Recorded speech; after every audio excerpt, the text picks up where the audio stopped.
For the recent Global Game Jam, I was working in the group I will be working with for the rest of the year. So this was mainly an exercise in learning how to work with this team, and more importantly, how to use Unity, which is what I think we will be using, which I haven't actually used it before. So, for this game jam, we had the instruction, or prompt, of mask, which I think is a rubbish prompt, as it gives you basically nothing, and it can't really be interpreted other than a mask, and usually a masquerade one as well. So most games would kind of be some sort of stealth game or fashion game, which would either be hard to do in a week or something I don't really care about. So I decided to look up the definition of mask in hopes there'd be a weird 18th century definition that I could work with better. The best I could find was to conceal from view. Well, that's not true. I did find more weird definitions of a piece of material such as card used to cover part of an image that is not required when exposing a print, a patterned metal film used in the manufacture of microcircuits to allow selective modification of the underlying material, and the enlarged labium of a dragonfly larva which the enlarged labium of a dragonfly larva which can be extended to seize prey.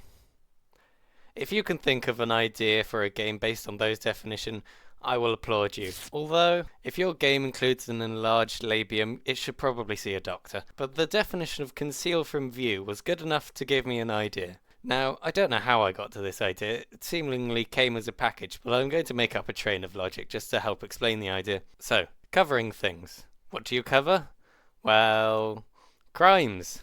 What's the most amusing of all the crimes? Well, yes. But I can't make a game from that.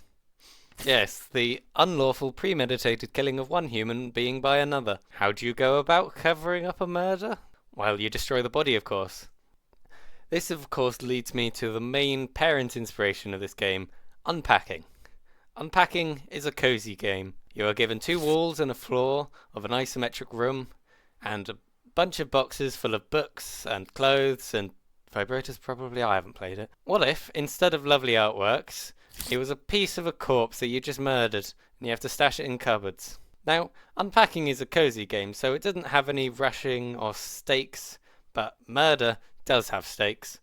Juicy. So, you have a short time to stuff that body behind the bureau before the police arrive, and when they do, they will start searching the room with their flashlight. If they see anything, ooh. But how do you win? Why, you destroy the evidence, of course, in this convenient vat of bone-melting grade acid that everyone has in their house. So, that was the idea for the game. Now, as this was a week-long game jam, it was, of course, not realised.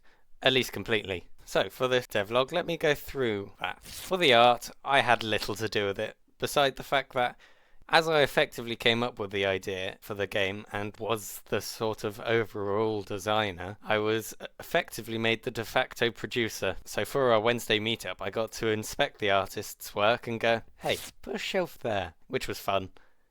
The artist did do a great job. I had nothing to do with that, and if anything, I was a detriment to them because I didn't actually have time to import a lot of the art in the game, so they effectively wasted their time. Not really, of course, but still. For the coding, I did have a bigger effect. We only had one coder who did all of the integral, base, important coding, which, as all code should be, was incomprehensible.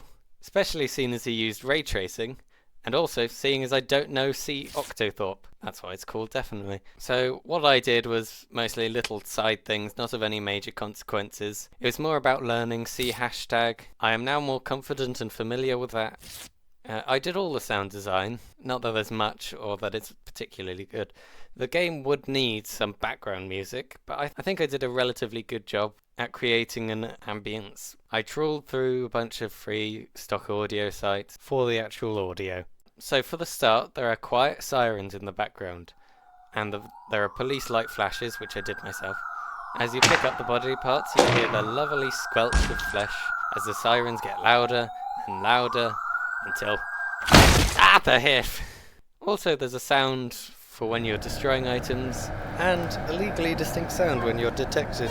I've gone over the design, which I think is a good idea, but the game itself that we ended up with does work, but it is a sort of buggy mess that really isn't much of a game. It has no UI and there's only one level that I managed to import in time. The spotlight doesn't go across the entire map. It's quite easy to put objects in places they'll never get discovered, and it's also quite easy to knock parts off the map. I did manage to fix one of the methods you could accidentally softlock yourself, and the coder found another, but there's always more bugs and we didn't have time to fix them all. But the game is effectively dead to me now, so I'm fine. So, yeah.